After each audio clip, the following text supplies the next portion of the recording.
Mathrubhumi 2023 November 12 ഞായറാഴ്ച.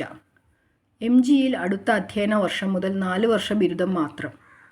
4 വർഷ ബിരുദം അടുത്ത അക്കാദമിക് വർഷത്തിൽ ആരംഭിക്കാനുള്ള ആദ്യഘട്ട തയ്യാറെടുപ്പുകൾ പൂർത്തിയാക്കി മഹാത്മാഗാന്ധി സർവകലാശാല. സിലബസിൻ്റെ കരട് തയ്യാറാക്കാനുള്ള 5 ദിവസത്തെ ശില്പശാല 13 മുതൽ 30 വരെ വിവിധ കേന്ദ്രങ്ങളിൽ നടക്കും. എല്ലാ വിഷയങ്ങളുടെയും ബോർഡ് ഓഫ് സ്റ്റഡീസ് ചേർന്ന് ഡിസംബർ 15 മുന്നേ സിലബസിൻ്റെ കരട് സർവകലാശാലയ്ക്ക് സമർപ്പിക്കും. സ്ക്രീനിംഗ് കമ്മിറ്റി കരട് സിലബസ് വിശദമായി പരിശോധിക്കും. അടുത്ത അക്കാദമിക് വർഷം മുതൽ 4 വർഷ ബിരുദം മാത്രമേ ഉണ്ടാകൂവെന്നും പൂർണ്ണമായും വിദ്യാർത്ഥി സൗഹൃദമായാണ് പുതിയ സിലബസ് എന്നും vice chancellor doctor CT Aravindakumar പറഞ്ഞു.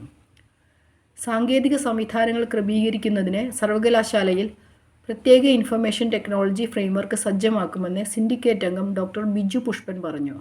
ഒരു പ്രോഗ്രാമിൽ ചേരുന്ന വിദ്യാർത്ഥിക്ക് പഠനം തുടരുന്നതിനിടെ താൽപ്പര്യമനുസരിച്ച് നിബന്ധനകൾക്ക് വിധേയമായി പ്രോഗ്രാമും കോളേജും സർവകലാശാലയും മാറാം.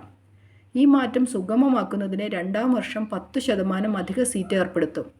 7ാമത്തെ സെമസ്റ്ററിൽ നിശ്ചിത ക്രെഡിറ്റ് നേടിയ വിദ്യാർത്ഥികൾക്ക് ഓണേഴ്സ് ബിരുദത്തോടെ പഠനം അവസാനിപ്പിക്കാനും സൗകര്യമുണ്ടാകും. ജനുവരിയോടെ സിലബസ് പൂർത്തിയാക്കി ഏപ്രിലിൽ പ്രവേശന നടപടികൾ ആരംഭിക്കുമെന്ന് വൈസ് ചാൻസലർ വ്യക്തമാക്കി.